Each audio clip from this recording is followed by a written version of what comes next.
Ya, Assalamualaikum warahmatullahi wabarakatuh. Salam damai sejahtera untuk kita semua. Yang saya hormati Bapak Ketua Dewan Perwakilan Daerah Republik Indonesia, Pak Lanyala Mahmud Mataliti, yang tadi membuka acara ini, Bapak Ketua Majelis Permusyawaratan Rakyat Republik Indonesia, Pak Bambang Susatyo, Ibu Puan Maharani, Ketua Dewan Perwakilan Rakyat Republik Indonesia, Profesor Dr. Edi Hiarij, SH.M. Hum, Guru Besar Hukum Pidana dan Wakil Menteri Hukum dan HAM, Ketua Koordinator Presidium Majelis Nasional KAHMI, Pak Viva Yoga Mauladi, para tamu undangan yang hadir di tempat ini, serta pemirsa sekalian yang menyaksikan acara ini di seluruh tanah air dan dimanapun Anda berada. Buku ini adalah jilid ketiga dari serial Menyibak Kebenaran yang diterbitkan dalam rangka menyibak kebenaran dari apa yang sesungguhnya terjadi terhadap Ketua Dewan Perwakilan Daerah Republik Indonesia periode 2009-2016, Bapak Irman Gusman. Ada yang bertanya kenapa judul buku ini adalah Menyibak Kebenaran. Karena ketika menulis buku ini, saya merenung cukup lama untuk mencari judul yang tepat. Sampailah saya pada kesimpulan bahwa kalau bukan kebenaran, tidak mungkin ada keadilan. Karena saya yakin bahwa keadilan itu adalah buah dari kebenaran. Jadi kalau kita mencari keadilan di luar kebenaran, sampai kiamat tidak akan ketemu. Itu alasannya kenapa saya memilih menyibak kebenaran untuk betul-betul menggali dari segala aspek apa sesungguhnya yang terjadi dengan kasus ini. Kenapa menyibak kebenaran? Karena banyak hal tidak benar di dalam penegakan hukum kita. Itu yang saya temui sendiri. Dan untuk menulis buku ini, saya mewawancarai lebih dari 20 guru besar hukum dari berbagai perguruan tinggi dan mencernanya, merenungkannya, kemudian sampailah pada kesimpulan yang diterjemahkan menjadi 3 jilid buku ini. Kenapa menyibak kebenaran? Karena di dalam masyarakat sendiri banyak hal yang tidak pas, tidak sesuai dengan asas hukum yang sesungguhnya. Satu contoh, ketika seseorang terkena masalah hukum, baru saja diumumkan, pemeriksaan belum tuntas, persidangan belum berlangsung, tapi yang bersangkutan sudah dijatuhi vonis hukuman sosial oleh media massa. Hukuman pengadilan ada batasnya, tapi hukuman sosial itu tidak ada batasnya dan tidak ada yang tahu bagaimana menghapus hukuman sosial itu dari media massa. Itu yang disebut trial by the press. Jadi media massa terlebih dahulu menjatuhkan hukuman yang bukan saja diderita oleh yang bersangkutan, tetapi juga oleh keluarganya. Itu yang terjadi. Dalam kasus Pak Irman Gusman itu sangat kasat mata. Dan itu yang saya singkapkan di dalam 3 buku ini. Jadi Bapak Ibu sekalian, kalau kita memperhatikan, ada banyak hal yang tidak sesuai. Trial by the press itu baru satu hal. Hal lain yang selalu bertentangan dengan hati nurani saya adalah presumption of guilt. Seharusnya yang kita pakai adalah presumption of innocence. Artinya seseorang itu baru bisa dikatakan bersalah apabila ada putusan pengadilan yang berkekuatan hukum tetap. Dalam prakteknya kan tidak begitu. Serta-merta seseorang bisa langsung dijatuhi vonis hukuman sosial yang tidak ada akhirnya. Satu contoh lain lagi. Dalam praktek di pengadilan, perlakuan hakim terhadap pengacara ataupun penasihat hukum seharusnya sama dengan perlakuannya terhadap jaksa penuntut umum.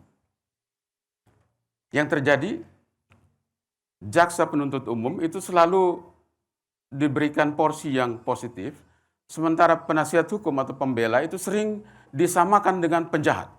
Ini tidak benar. Yang begini harus kita koreksi. Hal lain lagi, dalam masyarakat sering kita dengar, apabila seseorang ditangkap oleh polisi atau aparat KPK atau kejaksaan, serta merta media sosial itu langsung mengatakan, oh ini kriminalisasi terhadap si A, si B, dan seterusnya. Saya mau katakan kriminalisasi tidak mungkin dilakukan oleh penegak hukum. Penegak hukum tidak punya hak melakukan kriminalisasi. Karena apa? Kriminalisasi itu bukan penzoliman. Kriminalisasi itu adalah proses di DPR dan DPD di mana satu perbuatan yang tadinya bukan perbuatan pidana dimasukkan sebagai perbuatan pidana di dalam pasal-pasal di dalam undang-undang yang mencakup sanksi-sanksinya. Jadi kriminalisasi itu proses menetapkan satu perbuatan yang tadinya bukan perbuatan pidana menjadi perbuatan pidana yang dimasukkan ke dalam undang-undang. Nah, sering terjadi salah kaprah di masyarakat. Seolah-olah kriminalisasi itu adalah penzaliman, sama sekali tidak. Nah, jadi banyak sekali hal-hal yang perlu kita luruskan sebetulnya. Nah, itu hal-hal yang muncul di dalam pikiran saya. Nah, tentang Pak Irman ini, beliau ini ketika berada di Sukamiskin, saya menjenguk beliau sangat sering untuk merekam pikirannya. Dan saya bertanya, apakah Bapak dendam terhadap orang yang membuat Bapak masuk penjara? Apa jawabnya? Untuk apa dendam? Saya kan sudah di dalam. Tapi apabila seorang RI 7 bisa dibikin seperti begini, apalagi kamu? Nah, kalimat-kalimat seperti itu menggugah perasaan saya sebagai orang media, yang akhirnya kemudian mengumpulkan anotasi dari berbagai guru besar dari berbagai perguruan tinggi, akhirnya lahirlah buku Menyibak Kebenaran jilid 1, 2, dan 3. Nah, hari ini di Hari Kebangkitan Nasional ini kita bicara tentang penegakan hukum dan hak asasi manusia. Jadi sesuai dengan tema perayaan Hari Kebangkitan Nasional dan peluncuran buku kali ini, menegakkan hukum yang berperi kemanusiaan dan berperi keadilan sebagai warisan untuk generasi penerus.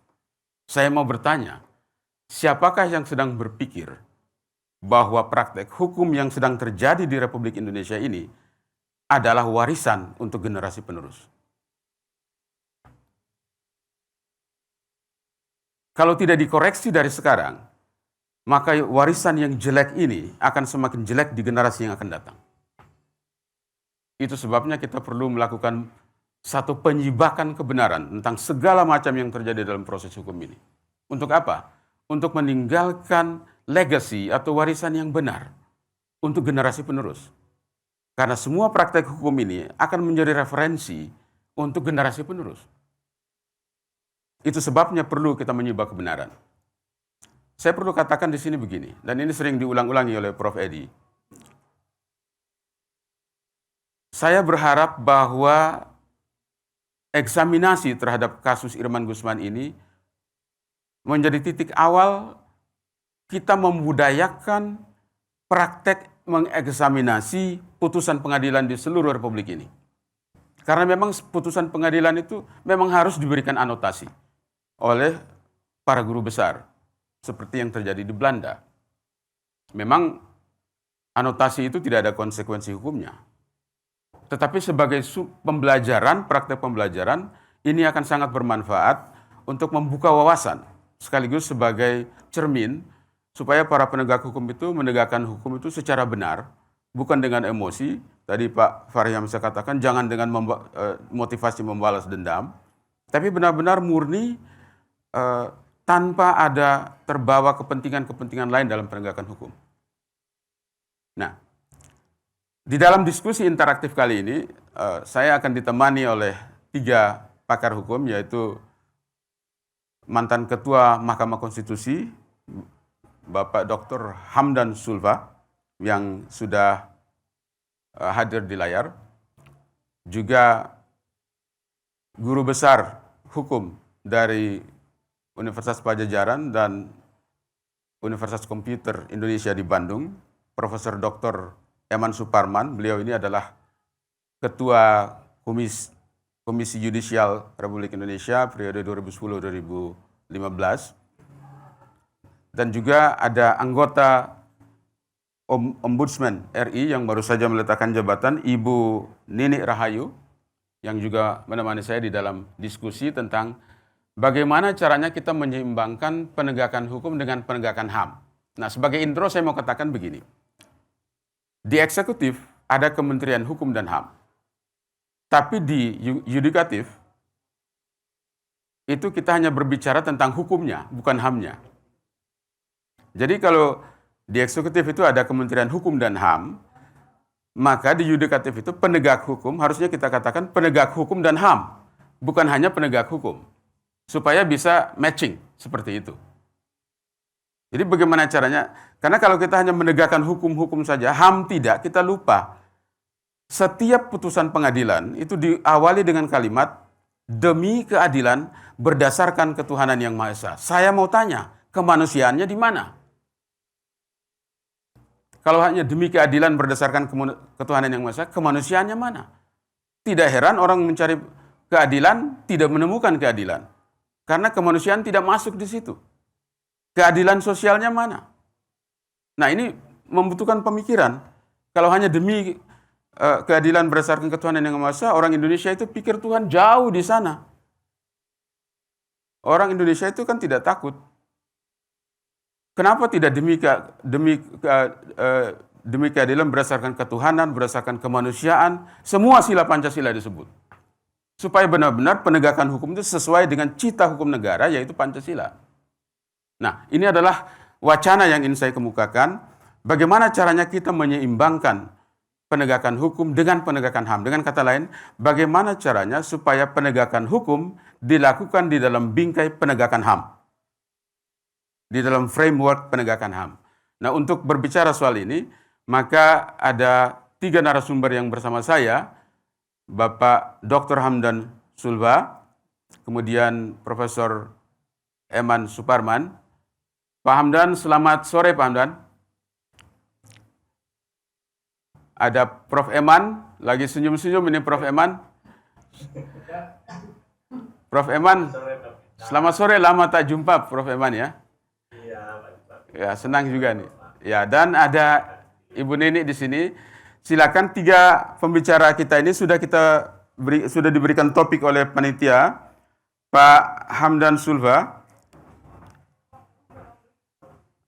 akan berbicara topiknya. Kemudian Pak Hamdan Sulva itu bicara tentang masalah pemberantasan korupsi dalam perspektif sistem ketatanegaraan. Karena beliau ini memang pakar hukum tata negara. Kemudian Prof. Eman akan bicara integritas dan kredibilitas penegak hukum dalam menciptakan keadilan. Dan Dr. Nini Rahayu akan bicara mencermati praktek politisasi hukum di Indonesia. Saya persilakan masing-masing pembicara 10 menit, dimulai dengan Pak Hamdan, kemudian disusul Pak Eman, Prof. Eman, dan Dr. Nini, kemudian kita saling berinteraksi. Waktu untuk Pak Hamdan, silakan. Assalamualaikum warahmatullahi wabarakatuh. Terima kasih moderator dan hadirin semua yang saya hormati. Tadi ada Ketua DPR dan Ketua Lanyala. Tadi luar biasa saya lihat ada Pak Tri Sutito dan Bapak-bapak semuanya ya. Saya langsung saja beberapa catatan saya yang berkaitan dengan peluncuran buku hari ini dan topik yang diberikan kepada saya. Pertama, buku yang diberikan mengenai perjuangan Pak Irman ini luar biasa. Pelajaran yang sangat berguna dan sangat penting bagi masyarakat, terutama mahasiswa, akademisi, dan juga para penegak hukum itu sendiri.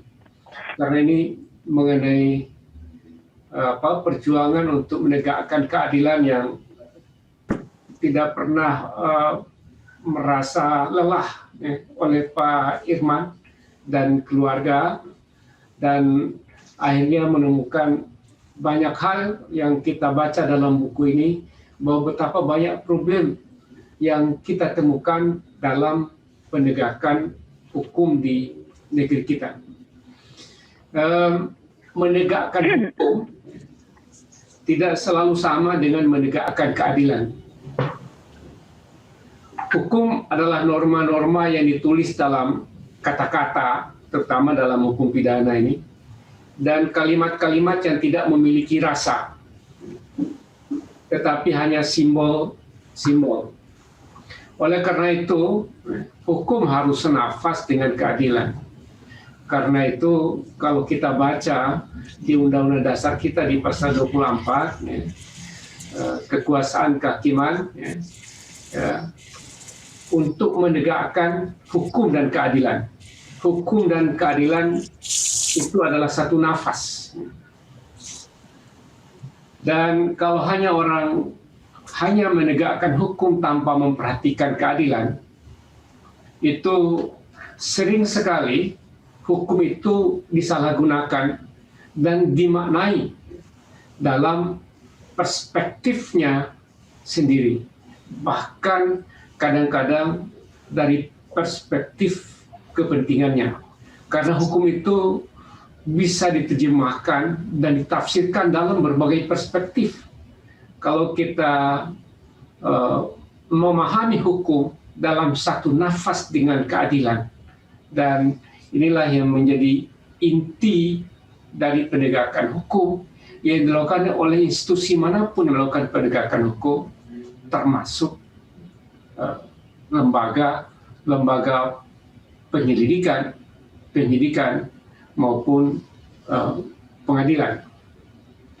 Dan karena itu, inheren dalam hukum dan keadilan itu adalah hak asasi manusia. Karena ketika berbicara tentang keadilan, disitulah hakikat dari hak asasi manusia. Hak yang sama untuk diperlakukan sama dalam hukum, hak untuk diperlakukan sama dalam memperoleh dan mendapatkan keadilan. Oleh karena itu, hukum dalam hal ini misalnya hukum acara dibuat sedemikian rupa dengan prosedur yang mungkin boleh dikatakan bertele-tele dan rumit. Itu semua adalah dalam rangka untuk menghormati hak asasi manusia, menegakkan keadilan. Rakyat dalam berhadapan dengan penyidik, rakyat itu sangat lemah berhadapan dengan kekuasaan, dengan senjata, dengan borgol. Karena itu senjatanya rakyat hanyalah hukum itu sendiri. Dalam hal ini kalau dalam proses hukum pidana, ya hukum acara itu sendiri. Ya, kalau hukum acara tidak dihormati, maka jebol pertahanan rakyat untuk membela dirinya, membela harga dirinya, membela haknya yang belum tentu pada saat proses penyidikan itu dia bersalah. Jadi itu hanya umum, saya kira menjadi evaluasi kita lihat kembali dalam proses penegakan hukum kita yang dipertontonkan banyak sekali oleh aparat penegak hukum kita adalah selalu mengedepankan hanya hukum semata-mata, hanya pasal semata-mata, jauh dari keadilan. Karena itu apa yang kita lihat, ada satu orang diadili dengan hukum yang sama, satu orang dengan hukum yang sama tidak diadili. Nah ini apa yang kita lihat sekarang ini, karena hanya melihat hukum dari segi kata-kata dan kalimat yang dalam undang-undang. Sehingga kita abai terhadap keadilan. Sehingga ada orang dibawa ke pengadilan berteriak-teriak. Kok saya yang diajukan ke pengadilan, yang lain tidak? Nah ini hukum yang kehilangan rasa keadilan. Nah, saya kira itu pengantar awal ya, yang yang menjadi catatan awal apa menjawab pertanyaan dari moderator. Kemudian yang kedua, problem pemberantasan korupsi dari aspek ketatanegaraan. Pertama, korupsi, pemberantasan korupsi dengan hukum yang berat, dengan mempermalukan, sering kita saksikan sebenarnya dalam masyarakat, atau itu metode yang lama, yang zaman dulu. Ya. Biasanya hukumannya berat sekali, kemudian hukumnya dipancung, kemudian di depan umum, kemudian hukuman diarak keliling, itu adalah model penjaraan. Biar orang kalau diarak keliling itu cerah gitu. Kalau pada saat sekarang ini berubah bentuknya, bukan diarak keliling. Orang yang belum bersalah betul, ya, ditampilkan di media, ya, dan itu adalah sebuah hukuman yang tersendiri, yang jauh dari asas-asas dan prinsip-prinsip keadilan yang di dalamnya adalah mengandung hak asasi manusia. Jadi sekarang hukuman, bahkan seorang yang sedang dilakukan penyidikan, dipertontonkan ke media massa seperti orang yang sudah bersalah dan dia mendapatkan hukuman sosial yang sangat luar biasa. Saya kira inilah yang menjadi jeritan hati yang kalau kita baca dalam bukunya Irman Gusman. Metode penjaraan adalah metode yang lama, sekarang ini adalah metode yang lebih humanis, menghormati hak asasi manusia yang kita sebut dengan metode pemasyarakatan. Apapun model hukumnya, apapun jenis ya, pidananya. Jadi inilah model yang harus dibangun sehingga orang menjadi sadar. Tuhan saja bisa mengampuni hambanya yang salah, apalagi manusia. Jadi itu prinsip dasar yang dipergunakan. Nah, dalam negara-negara yang hukumnya banyak yang sudah tertata dengan baik, yang maju, cara pelaksanaan hukum itu sudah kelihatan lebih humanis. Tapi dalam negara-negara yang hukumnya masih belum baik, jadi masih naik peringkat lebih tinggi dari masyarakat tradisional, itu masih agak kacau, ya, masih agak kacau, dan nampak ya, seperti yang kita alami pada saat sekarang ini. Nah, mungkin suatu ketika negara kita sudah sangat maju, ya, kesejahteraan yang sangat baik, kesadaran hukum yang sangat baik, kita akan menertawakan model penegakan hukum yang kita lakukan pada saat sekarang ini, ya, dengan mempertontonkan ya, tersangka saja di depan publik. Jadi ini hal-hal yang mungkin perlu ya kita perbaiki. Nah, kemudian yang kedua, ya, kalau kita melihat lembaga penegakan hukum, saya ingin dalam topik hari ini khusus mengenai pemberantasan korupsi, karena inilah yang ditulis dalam 3 buku ini. Dalam buku pertama, buku kedua itu adalah sangat luar biasa, eksaminasi dari putusan yang menggambarkan betapa banyak baik dalam proses maupun materi putusan dari pengadilan yang harus dikoreksi. Ini pelajaran yang sangat baik dari para akademisi, para mahasiswa, dan juga para penegak hukum untuk memperbaiki proses penegakan hukumnya dan pemahaman yang utuh serta dalam terhadap hukum, ilmu hukum sendiri dan hukum pidana. Jadi eksaminasi putusan kita baca secara lengkap dari para guru-guru besar, para akademisi, maka itu ditelanjangi di mana problem-problem dan masalah dalam penegakan hukum itu yang tidak memperhatikan hukum dan keadilan. Nah, ini baru satu kasus. Nah, kita bisa melihat seperti misalnya bagaimana kasus yang lain. Ya. Misalnya banyak sekali kasus-kasus yang dibebaskan. Ada kasus Sofyan Basir, orang sudah lama ditahan. Kasus Safrudin Tumenggung dan kasus-kasus yang lain yang akhirnya dibebaskan. Mungkin ya akan lebih banyak lagi kalau dieksaminasi dengan baik orang-orang yang dihukum tapi mereka sebenarnya tidak bersalah. Nah, saya kira saatnya kita melakukan evaluasi, ya, evaluasi penegakan hukum kita, terutama dalam kaitan dengan pemberantasan korupsi. Karena pemberantasan korupsi itu, hukum itu diadakan bukan untuk menangkap orang sebanyak-banyaknya dan dimasukin dalam penjara, tapi bagaimana agar korupsi itu semakin menurun. Korupsi semakin menurun, keuangan negara terselamatkan, bukan membawa orang sebanyak-banyak ke penjara. Dan kita menjadi bangga di Asia ini, di Asia yang saban hari dibuka di media, para menteri yang ditangkap dan seterusnya. Dan ini menjadi kebanggaan kita.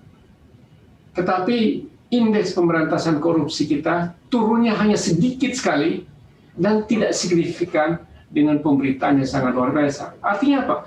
Korupsi masih tetap berjalan. Saban hari tetap ada penangkapan. Tapi korupsi tetap berjalan. Dan penangkapan ini terus akan terjadi tanpa kita memperbaiki hal yang substansi mengenai pemberantasan korupsi. Oleh karena itu, bagi saya, seluruh aparat penegak hukum terutama KPK, fokusnya bukan berarti meninggalkan aspek penegakan hukumnya atau penindakannya, tapi fokus yang paling utama adalah penyadaran, kemudian pendidikan, sosialisasi, penataan sistem yang harus diperbaiki. Itulah pekerjaan yang paling pokok. Jadi bukan mempertontonkan setiap orang untuk tampilkan di media bahwa sudah menangkap si A, si B. Bukan berarti itu salah, tidak.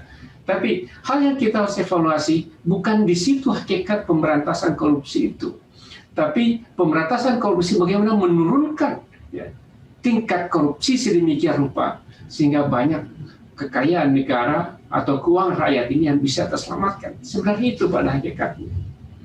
Jadi kalau kita lihat dari sisi kelembagaan, dari sisi hukum tata negaranya, kita ini bukan korupsi ini dikepung oleh berbagai lembaga yang kita bangun agar orang tidak korupsi. Jadi mulai dari kepolisian, kejaksaan, KPK, kemudian auditor negara, BPK, kemudian BPKP, Ombudsman, PPATK, dan lain-lain. Jadi pengawasan yang berlapis-lapis, ya. Kemudian berbagai institusi penegak hukum bisa melakukan penyelidikan dan penyidikan dalam kasus korupsi, ini juga tidak mengurangi jumlah korupsi secara signifikan. Ini KPK ini kan sudah dari tahun 2003. Sekarang sudah 18 tahun. Tapi sejauh mana signifikansinya dengan penurunan jumlah korupsi, bagi saya masih belum signifikan. Karena penurunan jumlah indeks korupsi kita tidak signifikan, sangat kecil sekali, dengan biaya yang sangat besar, dan dengan gegap gempita tindakan penangkapan yang sangat luar biasa, tapi tidak menurunkan angka korupsi. Jadi, saudara-saudara, karena itu saya ingin langsung pada kesimpulan. Nanti kita akan lanjutkan dalam suasana dialog. Saya ingin menyatakan bahwa hal terpenting dalam pemberantasan korupsi adalah menurunnya tingkat korupsi yang disebabkan oleh semakin sulitnya orang melakukan korupsi, atau tidak bisanya orang melakukan korupsi, atau karena tidak mau melakukan korupsi. Jadi semakin sulit orang melakukan korupsi karena sistemnya semakin baik, tapi tidak mau melakukan korupsi karena kesadaran etisnya yang sangat tinggi atau integritas dari para penyelenggara negara. Inilah proses yang terus-menerus harus dibangun. Jadi bukan dengan sekali lagi penangkapan yang secara terus-menerus dengan metode penjaraan. Kemudian keberhasilan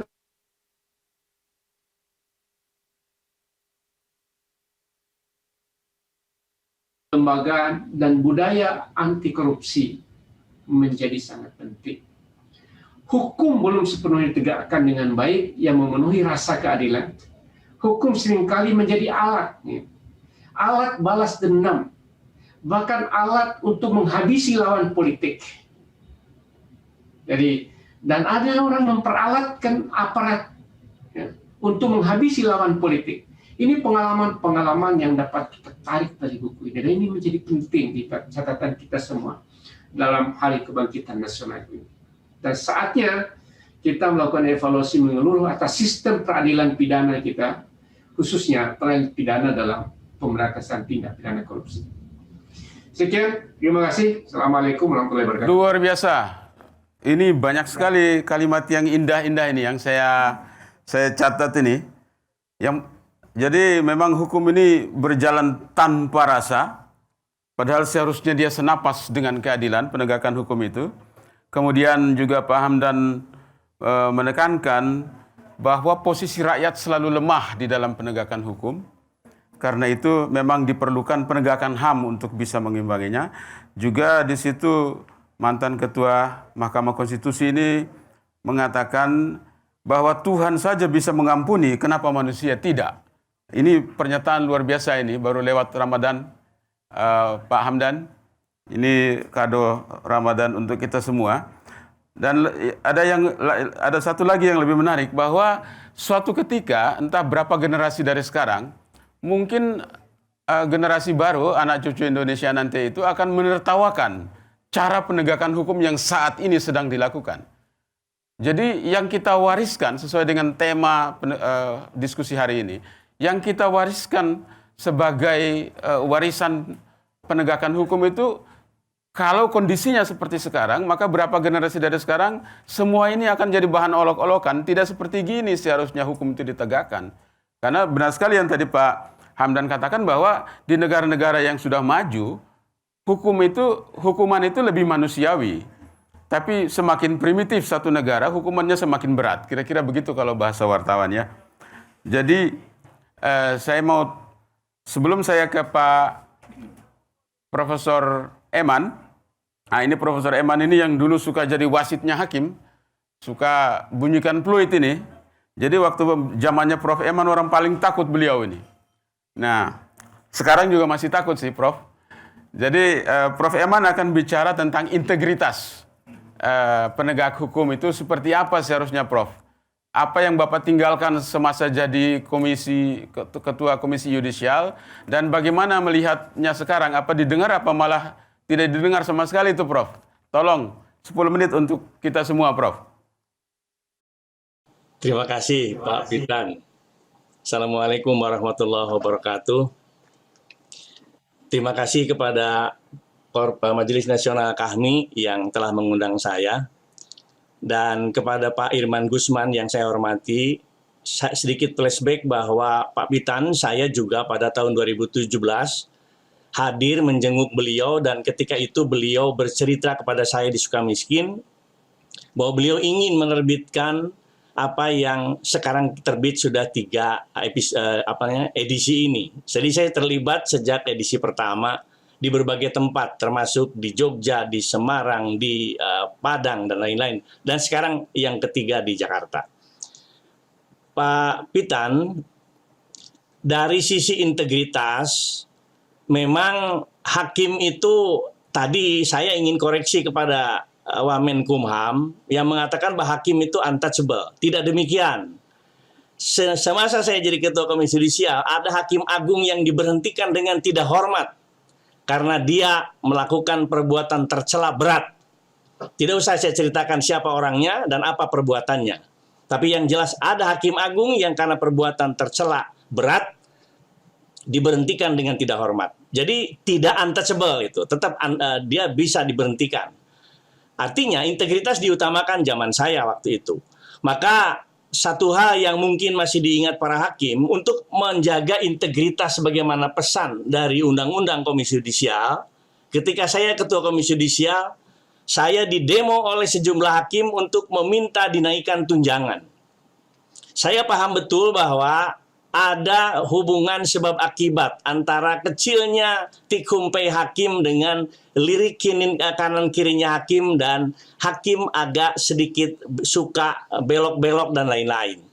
Maka ketika zaman Presiden Susilo Bambang Yudhoyono dan Menteri Keuangannya Agus Martowardoyo, kami, Mahkamah Agung dan Komisi Yudisial berusaha untuk menjaga integritas dengan meminta dinaikannya tunjangan hakim sampai 4 kali dari yang semula.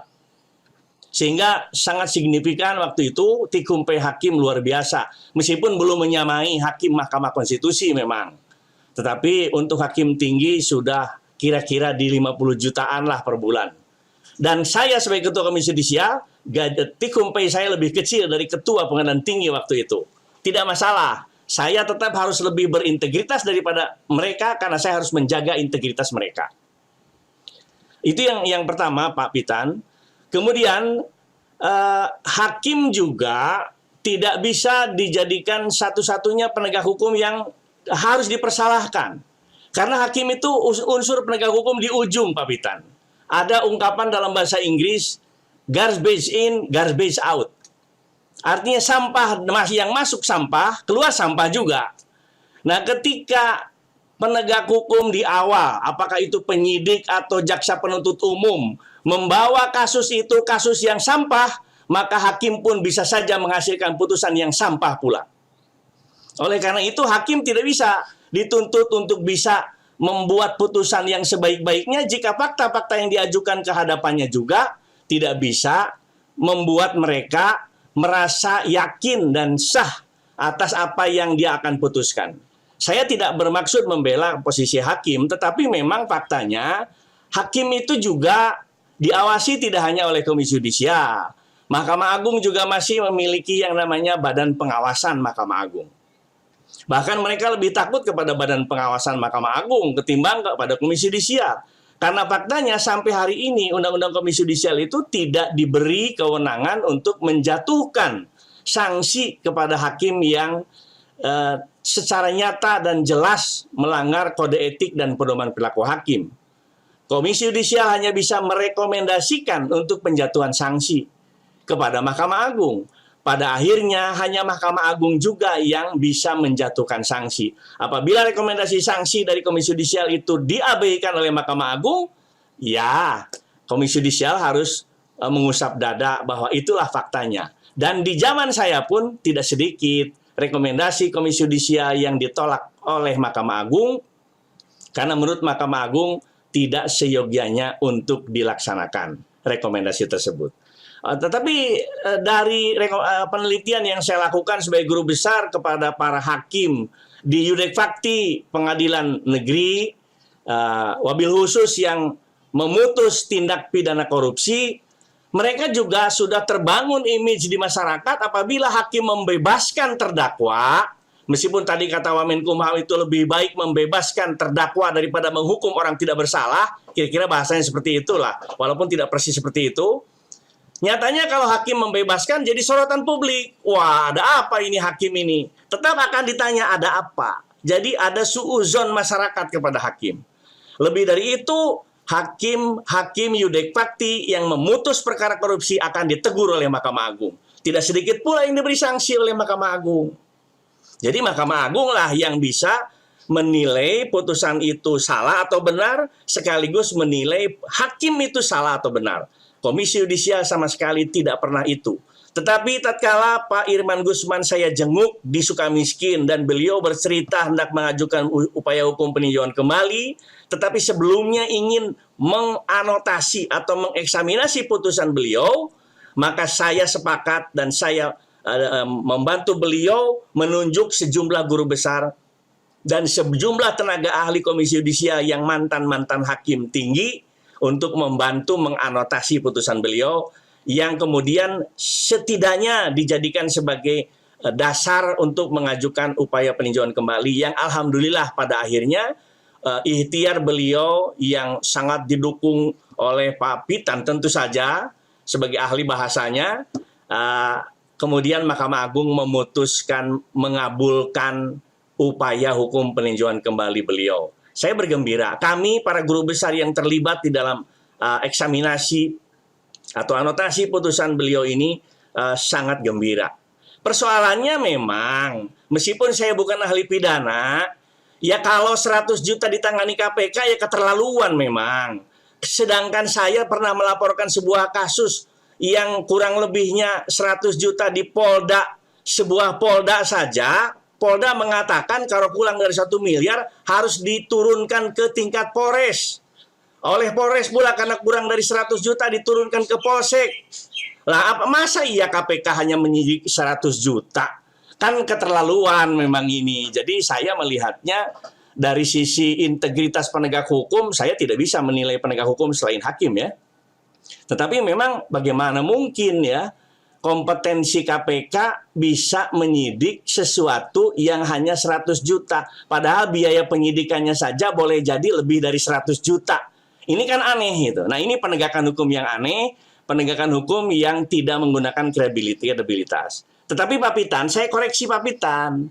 Presumption of guilt itu tidak di hadapan hakim, Pak. Tapi di hadapan polisi dan di hadapan jaksa penuntut umum, semua orang yang sedang disidik dan sedang dituntut oleh JPU, pada dasarnya mereka menggunakan prinsip praduga bersalah, Pak. Jadi kalau ada polisi yang mengatakan atau jaksa penuntut umum yang mengatakan, oh kami mengedepankan praduga tidak bersalah, bohong itu. Mereka tidak bisa menangkap orang kalau menggunakan praduga tidak bersalah. Mereka tidak bisa menuntut orang kalau menggunakan praduga tidak bersalah. Nah, yang seharusnya dengan integritas dan kredibilitasnya, penegak hukum yang menggunakan asas praduga tidak bersalah itu hanya hakim, bukan polisi dan jaksa, bukan juga KPK. Nah, jadi jangan salah juga Pak Pitan. Jadi saya wajar saja kalau memang penyidik di KPK atau jaksa penuntut umum dari KPK menganggap waktu itu Pak Irman bersalah. Karena memang asas yang mereka pakai adalah presumption of guilt. Nah, itu catatan saya yang saya lihat. Jadi saya tahu betul bahwa saat itu hakim berada pada dua pengawas yang sangat ditakuti, tetapi tentu bukan saya yang ditakuti Pak Pitan. Yang lebih ditakuti adalah Ketua Mahkamah Agung dan Kepala Bawas Mahkamah Agung. Karena mereka bisa menggeser posisi dari satu tempat ke tempat lain. Komisi Yudisial sama sekali tidak bisa melakukan hal itu. Komisi Yudisial hanya bisa menjaga dan menegakkan keluhuran, martabat dan perilaku hakim. Maka saya di akhir masa jabatan sebagai Ketua Komisi Yudisial menerbitkan sebuah buku Eman Suparman, Penjaga Marwah Hakim. Nah itu Pak Pitan.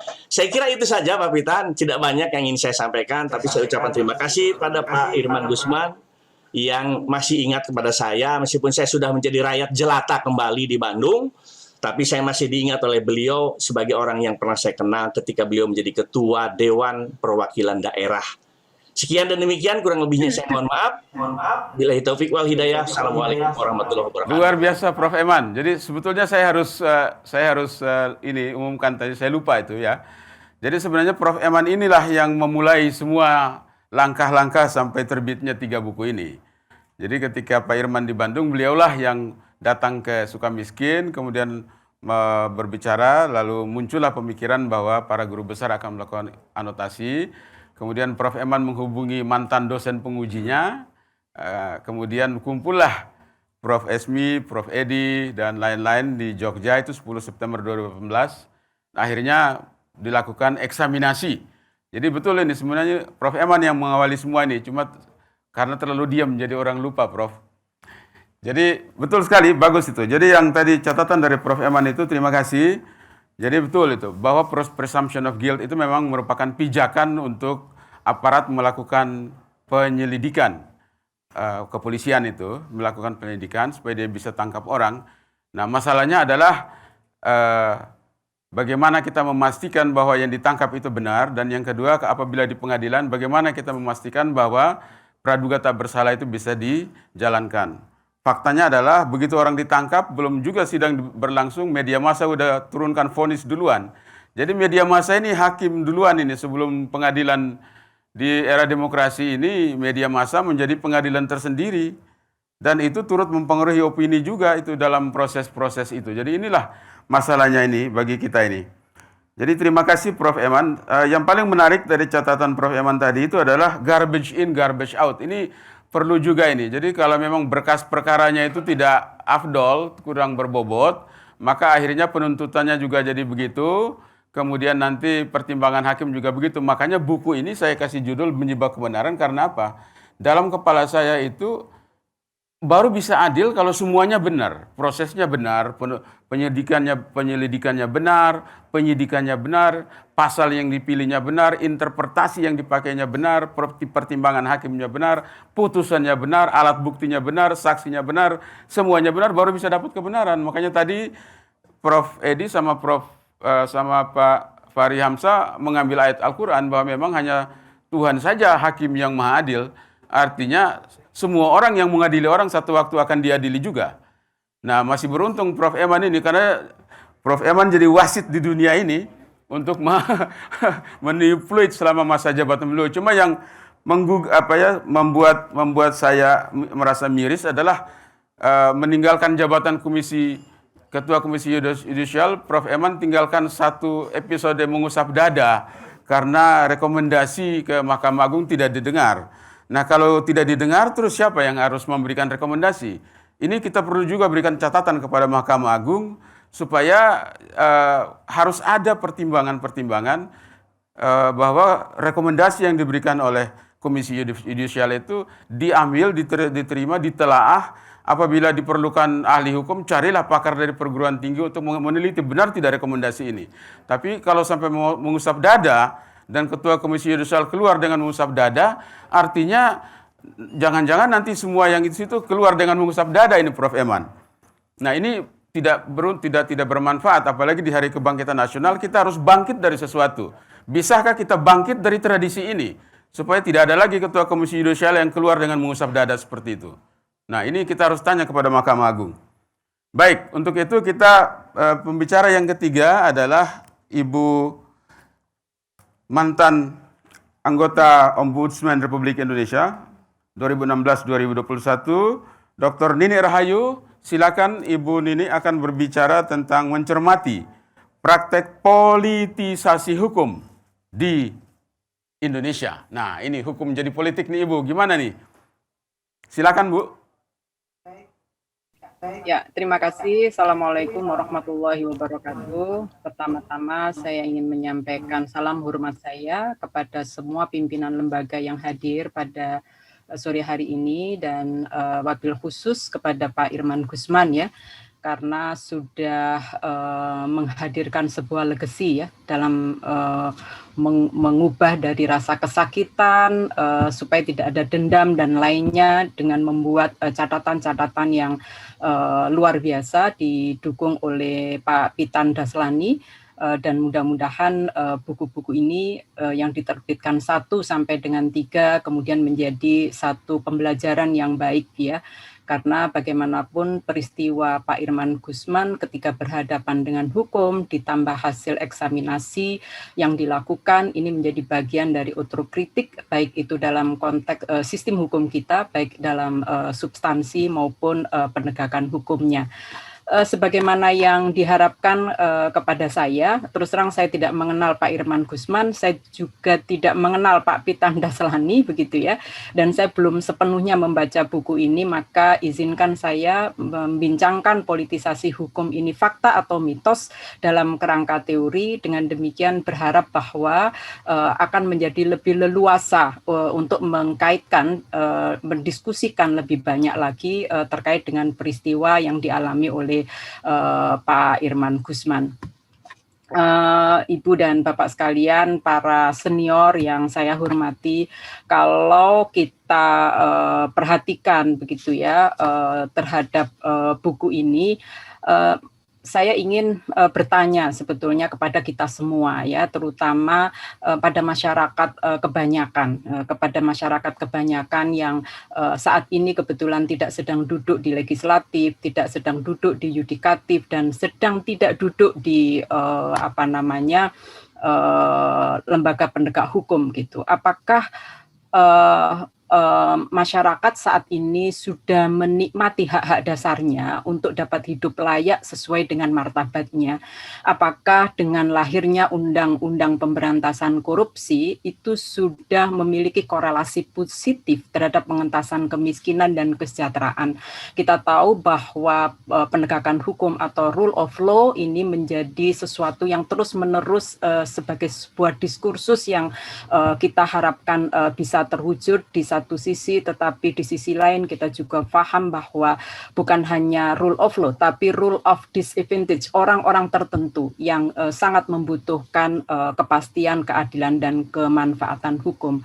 Meminjam dari para ahli seperti Bentham mengatakan bahwa hukum harusnya bisa memberikan kesejahteraan, maka seharusnya lahirnya undang-undang korupsi ini juga bisa memberikan kesejahteraan kepada kita semua.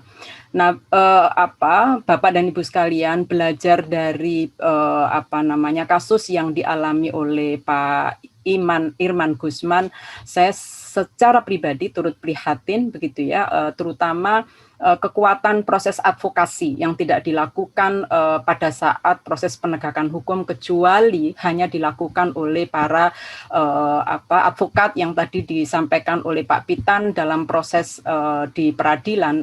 Ada diskriminasi yang terjadi dalam proses peradilan itu, di mana ada perlakuan yang berbeda oleh hakim, oleh majelis hakim ketika berhadapan dengan jaksa penuntut umum dibanding dengan para advokat. Nah, sekilas saya memperhatikan, karena saya memang belum tuntas membaca buku ini, baru saya terima tadi malam dan saya terburu tidur ya.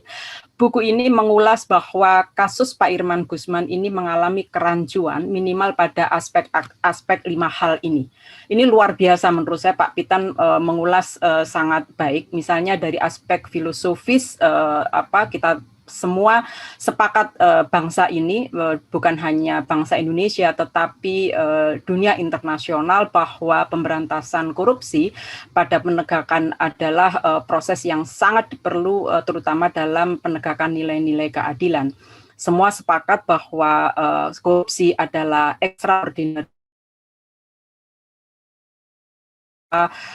menegakkan nilai-nilai keadilan dalam pemberantasan korupsi ini menjadi sangat penting.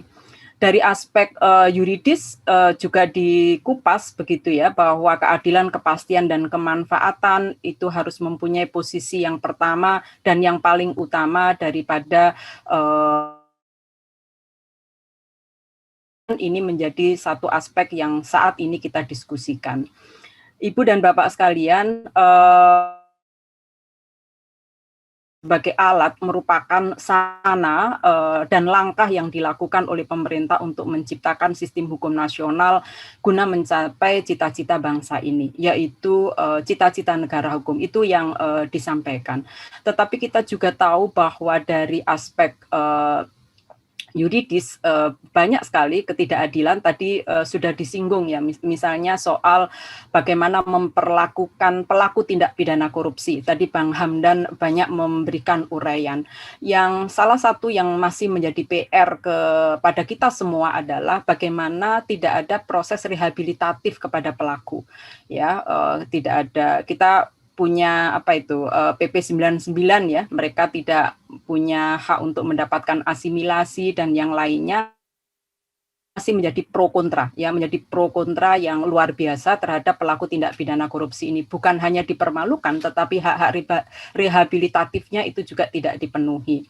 Nah, pada aspek akademis ini juga diulas sebetulnya sangat baik sesuai dengan teori hukum pidana tentang asas legalitas, di mana kalau kita perhatikan Pak Pitan mengulas sangat luar biasa, terutama tentang delik trading influence, bahwa ini belum menjadi aturan hukum begitu ya kira-kira, tetapi ini dasar yang digunakan memutuskan perkara Pak Irman Guzman. Dari aspek sosiologis, beberapa sebab terjadinya korupsi tadi sudah disampaikan oleh narasumber sebelumnya, dan dari aspek politis kita tahu pemberantasan korupsi menjadi bagian praktek demokrasi yang memang ini perlu kita junjung tinggi.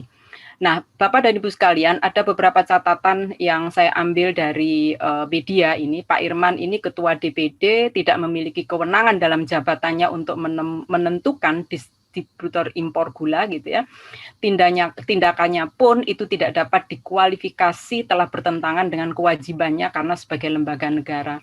DPD tidak memiliki kewenangan atau kewajiban apapun terkait dengan kebijakan gula yang sepenuhnya hal tersebut merupakan kewenangan yang dimiliki oleh Bulog.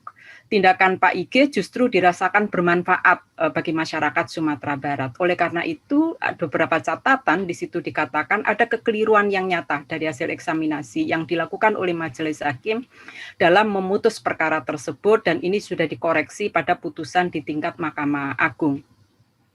Andai kata konon adalah pengaruh atau memperdagangkan pengaruh, ini secara normatif tidak ada aturan yang melarang. Ini sekalipun ada, karena memang ada di dalam konvensi internasional yang sudah diratifikasi, tetapi asas legalitas kita, pasal 1 KUHP, Pak Irman harusnya tidak bisa dipersalahkan. Andai kata beliau mempergunakan pengaruh, bukan menyalahgunakan wewenang.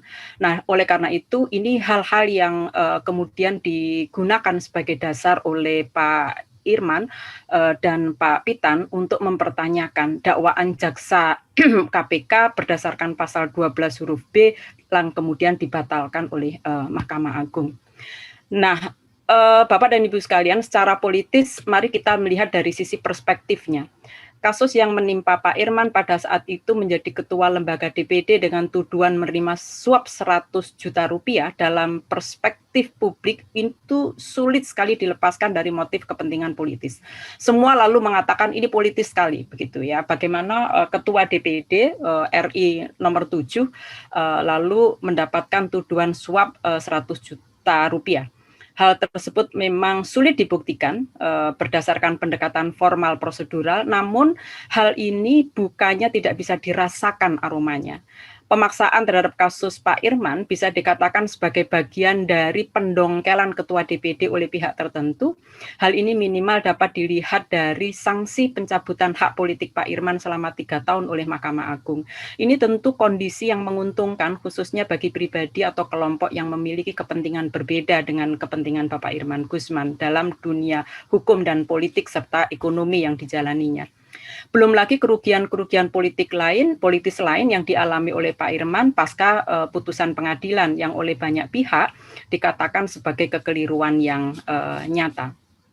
Bapak dan Ibu sekalian, memahami politik dan hukum secara sederhana, saya ingin mengajak bagaimana dalam diskursus teori ya, bahwa hubungan antara politik dan hukum memang tidak bisa dipisahkan. Hukum dalam pengertian peraturan perundang-undangan itu adalah kristalisasi dari kehendak-kehendak politik yang saling berinteraksi dan saling mempengaruhi, yang kemudian muncullah ini yang disebut politik hukum. Walaupun tadi Pak Fahri Hamzah dan Pak Bambang Susetio juga mengatakan hukum bahkan bisa dijadikan sebagai alat politik untuk tadi menjatuhkan dan lain sebagainya. Bahwa dalam konteks negara hukum, politik dan hukum ibarat dua sisi mata uang yang tidak bisa dipisahkan satu sama dengan lainnya. Oleh karena itu, komitmen untuk mengambil konsep negara hukum memiliki konsekuensi logis menjadikan hukum sebagai supremasi dalam kehidupan berbangsa dan bernegara. Meskipun lagi-lagi hukum bukan mesin. Hukum bukan barang mati, karena di situ ada sebuah sistem, ada orang-orang yang menjalankan. Nah, Bapak dan Ibu sekalian, nilai keadilan, kepastian, dan kemanfaat di dalam hukum harus dibebaskan dari segala atasir politik yang syarat akan kepentingan pribadi tertentu. Ini memang bukan hal mudah, tetapi inilah sistem yang kita pilih.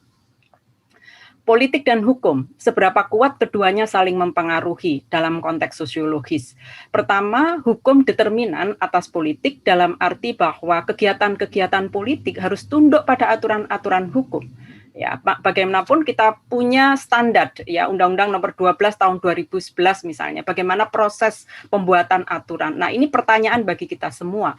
Apakah undang-undang korupsi yang sekarang kita gunakan ini bottom up atau sudah hanya top down begitu. Apakah memang secara substantif banyak hal-hal yang justru memberikan ketidakadilan baik dalam substansi maupun prosesnya.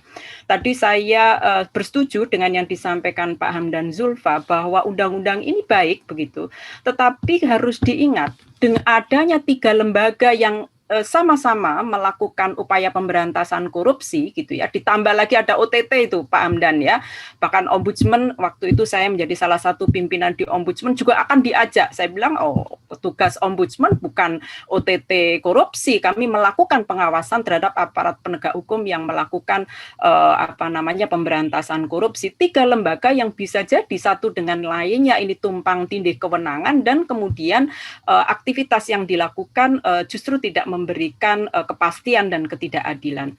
Yang kedua adalah politik determinan atas hukum, karena hukum merupakan hasil dari kehendak-kehendak politik yang saling berinteraksi dan saling bersaingan. Nah, mari kita pertanyakan 3 lembaga yang saling 3 lembaga penegak hukum ini saling bersaingan, berkoordinasi atau bagaimana?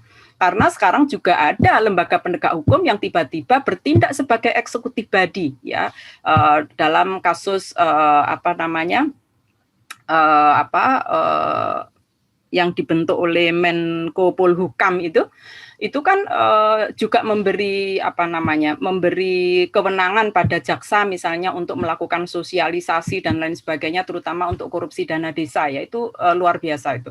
Yang ketiga, politik dan hukum sebagai subsistem kemasyarakatan berada pada posisi yang sederajat determinasinya, seimbang antara satu dengan yang lainnya. Nah, ini kait-mengkait saling mempengaruhi dalam konteks sosiologis ini sangat penting, apalagi kalau dikaitkan dengan budaya hukum dan pemberdayaan hukum masyarakat, ini saling mempengaruhi. Nah, politisasi hukum saya ingin mengajak pada satu definisi yang saya ambil dari Pak Mahfud. Politik hukum adalah kebijakan pembangunan hukum yang menjadikan hukum sebagai alat untuk mencapai tujuan negara. Sedangkan politisasi hukum adalah pembuatan atau langkah-langkah hukum melalui rekayasa dan kolusi tertentu yang menjadi hukum sebagai alat untuk meraih kepentingan pribadi. Maka ini nanti saya ingin meminta semua pihak untuk melihat ini politisasi hukumnya ini fakta atau mitos. Sedangkan politisasi hukum ini dijadikan alat atau instrumen dalam pencapaian kepentingan-kepentingan pribadi atau kelompok tertentu. Nah, politisasi hukum itu sendiri memang merupakan hal yang sulit untuk dibuktikan secara yuridis prosedural, tetapi terasa dan tercium kebusukan oleh akal sehat publik ya. Ini saya kira bisa menjadi pembahasan lanjutan.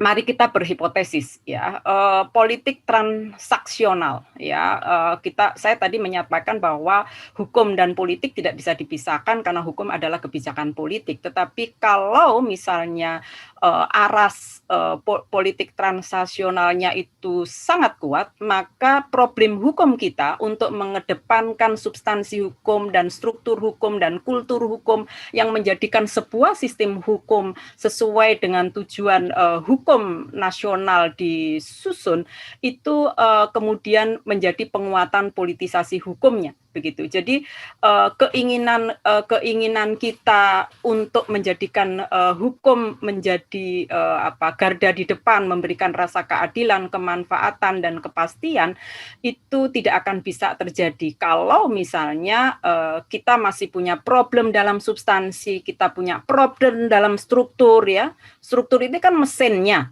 ada manusianya, ada alat-alatnya begitu ya, apalagi kultur masyarakat kita. Nah, ditambah dengan politik transaksional, maka disitulah peluang potensial gitu ya, kalau dalam bahasa ombudsman itu potensial terjadinya politisasi hukum. Nah, ini yang menjadi pertanyaan, problem kita, hipotesis kita yang mungkin perlu kita perhatikan. Ibu dan Bapak, di akhir ini saya ingin menyampaikan bahwa keberadaan hukum, terutama dalam peraturan perundang-undangan pada negara hukum, Rechtsstaat ya, akan sangat ditentukan dari keberadaan dan kualitas politik satu negara. ya bagaimana kondisi politik negara kita dibangun ya. Oleh karena itu dan ini beririsan dengan penguatan praktek politik transaksional, oligarki, kontribusi besar pada problem hukum baik dalam substansi, struktur dan kultur, dan ini rentan sekali menimbulkan politisasi hukum. Kita tinggal menimbang nih ya. Ada keinginan untuk mewujudkan keadilan sebagai goal akhir dari dibuatnya aturan hukum dan perundang-undangan, dan kemanfaatan dan kepastian hukum, dan bagaimana melihat kepentingan. Kalau kepentingan politik transaksionalnya lebih tinggi, oligarki, kekuasaan ya, non-state actor ini yang luar biasa, dan ini kalau kita perhatikan dalam konteks pembangunan hukum, pemberdayaan perempuan dan anak, ini juga sangat-sangat terlihat persoalan-persoalan perempuan yang banyak mengalami diskriminasi gender, bahkan sangat rentan dalam konteks korupsi misalnya, ini semakin tidak terlihat rasa yang didapatkan gitu ya, kalau kepentingan politik transaksional, oligarki dan kekuasaan itu lebih kuat gitu. Maka dalam konteks politisasi hukum ini bisa menjadi, kalau bisa seimbang aja, proporsional aja masih bagus. Tapi ini bisa timbangannya tidak proporsional, bahkan bisa lebih berat pada kepentingan ketimbang mewujudkan keadilan, kemanfaatan, dan kepastian hukum. Apa dampaknya? Penguatan politisasi hukum akan menimbulkan ketidakadilan, meningkatkan ketidakpercayaan publik terhadap hukum yang berlaku, ya, public distrust ini sangat mengkhawatirkan. Ketidakpercayaan publik terhadap hukum yang berlaku akan berdampak pada pembangkangan publik terhadap hukum itu sendiri, dan pembangkangan publik yang dibiarkan dan tidak direspon ini akan berdampak pada sikap agresi yang berbahaya terhadap keutuhan negara. Bapak dan Ibu sekalian, testimoni saya, politisasi hukum menjadi fakta yang kian mengkhawatirkan, khususnya dalam rangka penegakan hukum yang adil dan bermartabat di Indonesia. Kalau kita bicara martabat, ini artinya kita kembali pada pasal 28G Undang-Undang Dasar 45, berlaku untuk semua.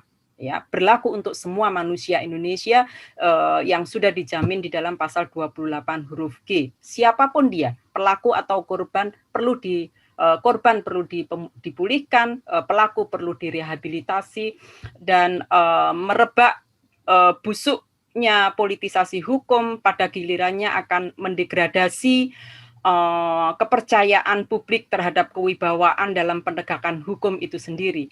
Dalam kondisi seperti ini, hukum hanya akan menjadi alat politik untuk mendapatkan kekuasaan dan menyingkirkan lawan. Politisasi hukum atas kasus Irman Gusman menjadi pelajaran berharga, dan terima kasih sudah dituliskan dalam buku, dan ini terus-menerus perlu dilakukan diskursus gitu ya, untuk melakukan pembaharuan hukum, sistem hukum kita baik secara substantif, struktur maupun kultur hukum. Terima kasih Pak Pitan. Itu saja yang bisa saya share pada kesempatan sore. Sangat sistematis ya presentasi Bu Nene ini, bagus sekali. Tidak disangka, luar biasa, sistematikanya bagus sekali. Saya mencatat garis besarnya adalah memang betul bahwa hukum dan politik itu seperti telur dan ayam, yang satu melahirkan yang satu gitu. Nah, itu sampai di situ tidak masalah. Yang jadi masalah apabila mereka berselingkuh.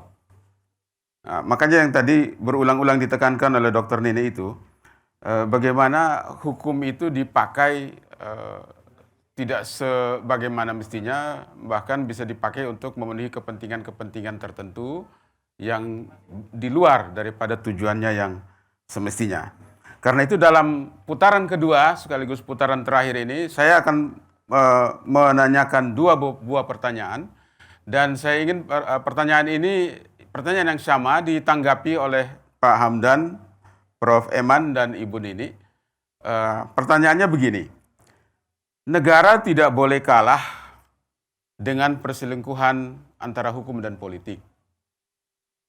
Sebab kalau negara tidak menyelesaikannya, tidak ada orang lagi, tidak ada institusi lain lagi di tanah air ini yang bisa menyelesaikan. Negara harus bisa mempunyai sistem, mempunyai aturan yang bisa meminjam istilah Pak Hamdan tadi itu, membuat orang sulit melakukan tindakan seperti itu atau mempunyai kesadaran untuk tidak mau melakukan tindakan seperti itu. Nah, sebagai negara, sistem seperti apa yang perlu dibangun supaya politisasi hukum dan politik itu perselingkuhan antara hukum dan politik jangan terjadi lagi terus ke depan. Pertanyaan yang itu nomor satu. Nomor kedua adalah, kalau Bapak dan Ibu menyimpulkan cara penegakan hukum saat ini, Indonesia perlu berapa generasi lagi untuk bisa mewariskan sistem penegakan hukum yang baik dan benar sesuai Pancasila? Ini dua pertanyaan. Mungkin pertama ke Pak Hamdan, kemudian Prof. Eman, lalu Ibu Nini. Silakan Pak Hamdan. Ya, Pak Pitan, ini pertanyaan yang kedua itu gimana memprediksinya? Jadi gini,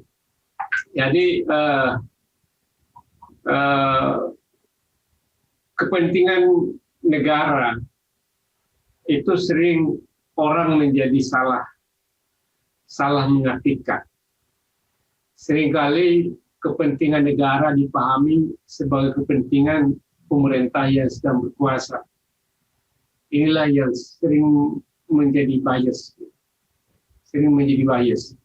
Karena itu, ya, pembatasnya adalah ukuran objektifnya adalah kepentingan rakyat banyak, ya, sesuai dengan pembatasan yang ditentukan oleh konstitusi. Kemudian penghormatan terhadap hak asasi manusia dan hak rakyat. Jadi seringkali untuk kepentingan negara, hanya melihat kepentingan negara, terlalu banyak, ya, mengorbankan hak rakyat, hak asasi yang dijamin oleh konstitusi. Disinilah bahayanya. Karena itu, ya, harus berjalan seiring antara kepentingan negara dengan penghormatan terhadap hak rakyat dan kepentingan untuk mencapai kesejahteraan bersama. Jadi seringkali, ya, dalam negara komunis kesejahteraan yang ditentukan oleh negara dan pengutamaan dalam rangka kesejahteraan rakyat sering sekali mengorbankan hak asasi. Ini jadi soal. Karena itu harus dimaknai dalam satu nafas dalam penegakan hukum itu. Kepentingan negara harus satu nafas dalam kaitannya, satu nafas dengan menghormati, ya, hak-hak asasi manusia dan hak-hak rakyat. Karena itu juga adalah kepentingan negara. Ketika kepentingan negara menjadi sangat menonjol, yang difahami sebagai kepentingan pemerintah, hak-hak rakyat yang dilanggar, ini akan menimbulkan apa yang disebut tadi oleh bisa terjadi apa yang disebut dengan social disobedience, perlawanan rakyat terhadap negaranya. Karena itu jadi soal. Itulah yang terjadi misalnya pada masa pemerintahan Soeharto.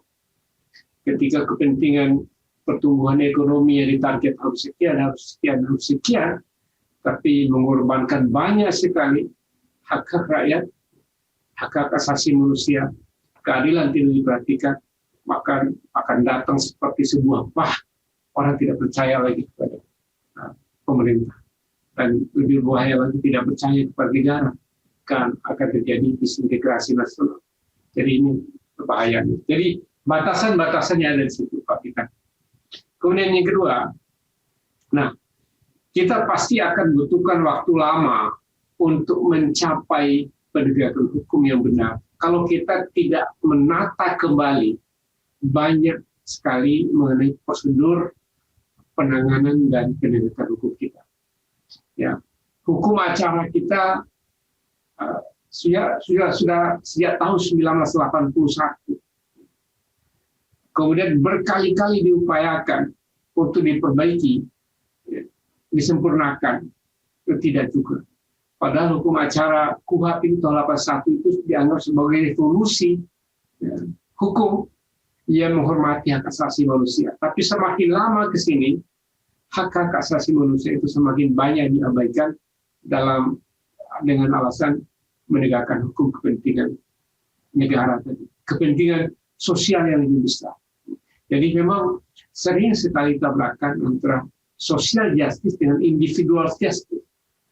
Jadi ini yang harus berjalan seiring. Social justice, individual justice, ya, dignity itu harus dalam satu nafas memahami dalam satu kesatuan kepentingan.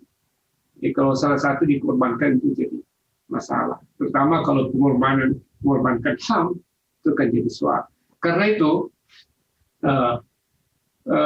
banyak hal yang harus ditata kembali dalam penegakan hukum kita, khususnya penegakan hukum korupsi.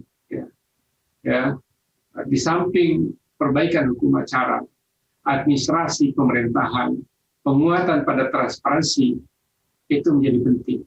Sekarang ini, ya, demokrasi kita hanya dipahami sebagai prosedur pemilu yang sudah baik, tapi transparansi, akuntabilitas dalam penyelenggaraan pemerintahan itu sangat rendah sekali. Walaupun itu bagian penting dari demokrasi. Jadi, saya mungkin tidak bisa menghitung berapa lama waktunya, tapi kalau kita tidak perbaiki ini satu persatu, maka kita makan waktu puluhan tahun ke depan. Sekarang saja dari reformasi kita sudah 20 tahun. Perubahan-perubahan yang tidak banyak signifikan. Sementara banyak aspek yang tambah rusak. Nah ini kita tidak pernah akan menuju kebaikan kalau kita tidak serius melakukan evaluasi menyeluruh terhadap proses penegakan hukum kita. Itu Pak Bidan, terima kasih. Terima kasih. Pak Hamdan, luar biasa ini pendapat negarawan ini, bukan pendapat pakar ini. Luar biasa Pak Hamdan. Prof. Eman, silakan.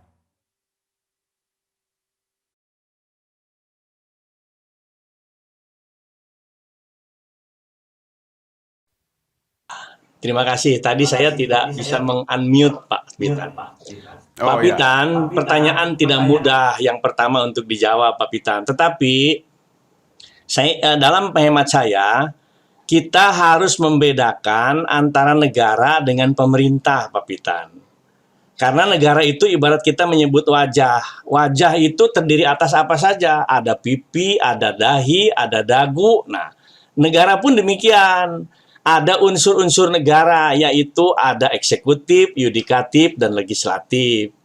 Kita tidak boleh lagi, kalau ingin seperti yang Pak Pitan tanyakan tadi, sekedar membagi-bagi kekuasaan, tetapi harus memisahkan kekuasaan, Pak Pitan. Sehingga nanti tidak ada ewuh pakewuh, Pak Pitan. Tidak ada lagi hakim konstitusi yang diangkat oleh pemerintah. Sehingga nanti ewuh pakewuh jika melawan pemerintah, rakyat itu di Mahkamah Konstitusi pasti akan dikalahkan karena ada unsur pemerintah di dalam hakim itu. Itu tidak boleh, Pak Pitan. Hakim Agung juga tidak boleh lagi sebagai pegawai negeri sipil, tetapi harus pejabat negara. Karena kalau pegawai negeri sipil gajinya dari pemerintah sebagai bagian dari pemerintah, tidak boleh. Itu artinya bukan pemisahan kekuasaan, tetapi pembagian kekuasaan saja. Demikian pula legislatif, pembuat undang-undang. Jadi yang membuat berbeda dengan yang melaksanakan, berbeda dengan yang menghukum apabila tidak dilaksanakan. Itu yang jawaban yang pertama, Pak Pitan. Di kita ini bukan pemisahan kekuasaan, tetapi pembagian kekuasaan. Contoh yang paling jelas yang saya sebutkan tadi. Bayangkan saja hakim konstitusi itu terdiri atas unsur Mahkamah Agung, unsur pemerintah, dan unsur DPR. Kan di situ berkelindan itu kepentingan ketiga pihak itu. Bagaimana mungkin secara jujur bisa objektif kalau unsurnya berasal dari unsur-unsur mereka sendiri? Itu persoalannya, Pak Pitan. Jadi tolong itu dievaluasi, kalau bisa ya diubah ya. Sedapat-dapatnya tidak ada lagi ewuh pakewuh di antara lembaga-lembaga negara satu sama lain. Saya sepakat dengan Pak Dr. Hamdan Zulfa, Untuk mengubah kondisi ini perlu beberapa generasi, Pak Pitan. Tidak bisa sebentar. Itu pun apabila generasi pengganti yang sekarang ini memang akhlaknya dibina dengan baik. Kan ini faktornya akhlak ini. Makanya Rasulullah SAW itu diutus ke dunia oleh Allah Subhanahu Wa Taala itu untuk menyempurnakan akhlak manusia. Karena akhlak itu yang paling utama. Jangan seperti sekarang ada revolusi mental, tapi tidak direvolusi mentalnya. Revolusi mental pada hakikatnya adalah revolusi akhlak. Dari akhlak yang tidak baik menjadi akhlak yang baik, dari akhlak yang buruk menjadi akhlakul karimah. Itu yang paling penting. Padahal itu butuh paling tidak usia 0 tahun sampai 40 tahun kan sudah 4 dasawarsa itu. Jadi tidak sebentar, Pak Pitan. Makanya mulailah dari sekarang, mulai dari diri kita, dan mulai jangan ditunda lagi. Revolusi mental harus betul-betul dilaksanakan, Pak Pitan. Kalau ingin mengubah kondisi seperti sekarang menjadi lebih baik ke depannya. Demikian, Pak Pitan. Terima kasih. Luar biasa Pak Profesor Dr. Eman Suparman, mantan Ketua Komisi Yudisial. Jadi revolusi mental harus dimulai dari diri sendiri, begitu ya Prof ya? Kira-kira begitu. Baik, Ibu Nini silakan.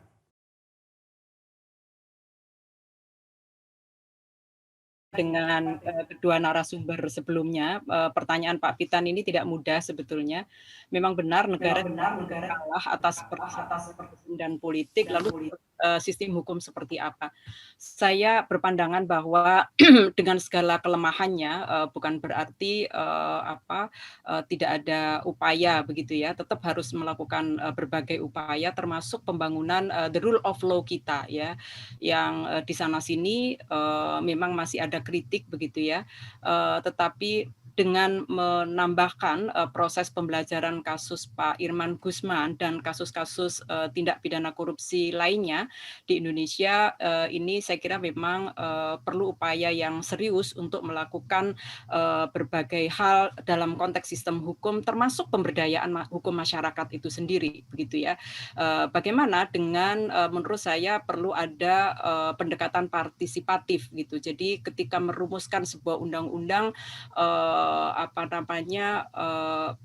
bukan hanya menghadirkan para ahli ya, tetapi mulai melakukan rintisan desain program pembangunan hukum pemberantasan korupsi yang berparadigmatik gitu ya. Yang pertama yaitu pemberdayaan hukum masyarakat anti korupsi yang diintegrasikan dengan pembangunan di sektor lain. Tadi saya menyebut di paling awal bagaimana mengkorelasikan antara pemberantasan korupsi dengan pengentasan kemiskinan, kesejahteraan masyarakat, terutama kelompok rentan, diskriminasi gender dan lainnya. Saya kira itu menjadi program pemberdayaan yang sangat diperlukan. Yang kedua, secara khusus program ditujukan langsung terkait dengan reformasi peradilan. Saya kalau bicara peradilan, artinya saya setuju dengan Pak Iman, bukan hanya konteks peradilan dalam arti sempit ya, tetapi mulai konteks penegakan hukum yang luas, mulai dari kepolisian, kejaksaan, dan pengadilan itu sendiri.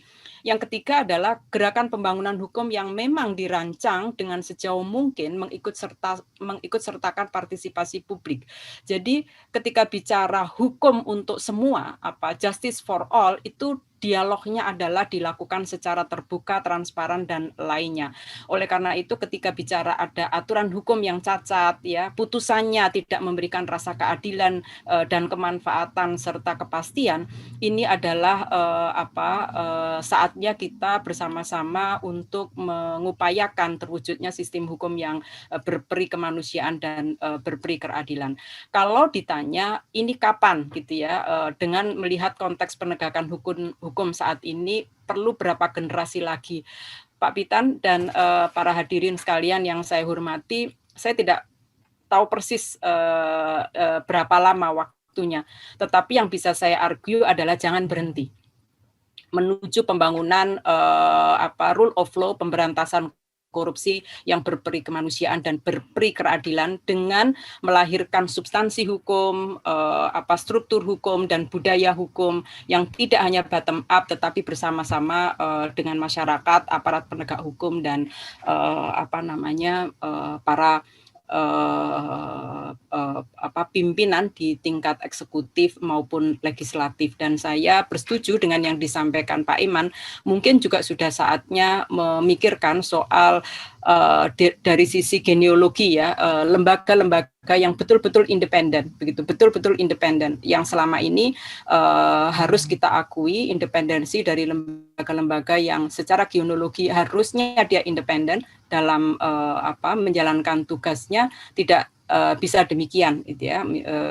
Salah satu contohnya adalah karena masih tergabung dalam sistem pemerintahan. Harusnya lembaga-lembaga pengawas seperti KPK, lembaga-lembaga pengawas seperti Ombudsman Republik Indonesia, dan lembaga-lembaga HAM lainnya ini memang baik secara administrasi penganggaran maupun dalam mereka cara bekerja adalah terpisah, karena mereka bukanlah lembaga pemerintah, bukan lembaga yudikatif, dan juga bukan lembaga eksekutif body, begitu.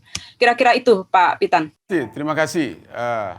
Untuk kesimpulannya saya berikan waktu 1 menit untuk Pak Dr. Hamdan Zulfa, masing-masing 1 menit, Pak Profesor Eman dan Ibu Nini, masing-masing 1 menit. Bagaimana menyimpulkan isi daripada pembicaraan kita ini?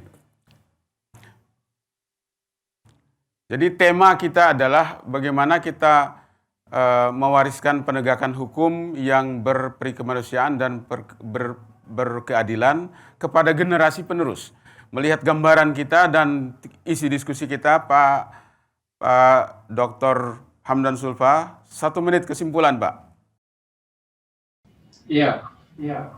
Jadi kita harus mulai sejak bangku SD mendidik anak-anak kita untuk menempuh jalan yang lurus. Saya kira itu, dan itu butuh proses panjang, dan ini mereka lah yang membawa perubahan pada 10-20 tahun yang akan datang. Kalau saya mengajar mahasiswa, hampir 20-30% saya mengajarkan integritas dulu, baru masuk saya pengetahuan hukum. Karena bisa merusak negara itu adalah persajian hukum. Terima kasih. Pernyataan yang dahsyat sekali itu. Luar biasa. Baik, jadi mulai dari pendidikan ini, beliau mengusulkan supaya untuk membentuk generasi baru, maka kita harus mulai dengan pendidikan integritas sejak awal. Silakan, 1 menit, Prof. Eman. Jangan usap dada terus, Prof. Pak Pitan, di dalam hidup ini kita harus satu kata dengan perbuatan. Kalau kita mengatakan A, berbuatlah A. Apabila kita mengatakan B, berbuatlah B. Kalau kita mau dituruti orang, kita harus terlebih dahulu berintegritas, Pak. Kalau semua berintegritas dimulai dari dirinya, semua mencontoh kita, insya Allah akan jadi baik. Itulah pelajaran akhlak yang paling awal sebetulnya. Mulailah dari diri kita, keluarga kita, nanti akan berubah dengan secara otomatis. Tapi kejadian yang ada sekarang kan tidak satu kata dengan perbuatan, kan? Apa yang dikatakan, perbuatannya berbeda. Nah, itu yang tidak boleh terjadi, Pak Pitan. Saya kira itu, Pak Pitan. Luar biasa.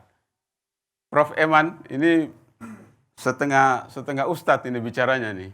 Jadi satu kata dan perbuatan. Silakan Dr. Nini, 1 menit kesimpulan. Terima kasih. Kontroversi, menurut saya kontroversi sejak sebuah aturan hukum diundangkan, begitu juga dalam proses penegakannya, haruslah tetap dikembalikan pada tujuan dibuatnya hukum itu sendiri, yaitu haruslah hukum itu memberikan keadilan, kepastian, dan kemanfaatan. Keadilan harus mempunyai posisi yang pertama dan yang paling utama daripada kepastian dan kemanfaatan, dan oleh karena itu diperlukan kerja bersama, ya, kerja bersama, bukan hanya aparat penegak hukum, bukan hanya pemerintah, tetapi juga masyarakat yang harus ikut berkontribusi. Terima kasih banyak. Terima kasih. Jadi atas nama Majelis Nasional Kahmi, panitia penyelenggara, kami mengucapkan terima kasih, banyak terima kasih kepada Dr. Hamdan Zulfa, mantan koordinator Presidium Majelis Kahmi, Majelis Nasional Kahmi, dan mantan Ketua MK, Mahkamah Konstitusi, Profesor Dr. Eman Suparman, Guru Besar Hukum di Unpad dan Dekan Fakultas Hukum Universitas Komputer Indonesia Bandung, dan juga Ibu Nini Rahayu, Terima kasih atas sumbangan pemikiran yang begitu cemerlang dan sangat mencerahkan, menggemparkan juga. Bisa jadi bahan masukan dan bahan perenungan untuk para pemerhati hukum dan pembelajar hukum. Semoga presentasi daripada 3 narasumber kita ini karena memiliki jejak digitalnya, jadi tidak akan terhapus, akan senantiasa menjadi sumber pembelajaran dan inspirasi bagi kita semua. Terima kasih untuk Bapak dan Ibu yang telah memberikan pendapatnya yang sangat luar biasa dalam acara diskusi interaktif ini. Terima kasih. Wassalamualaikum warahmatullahi wabarakatuh.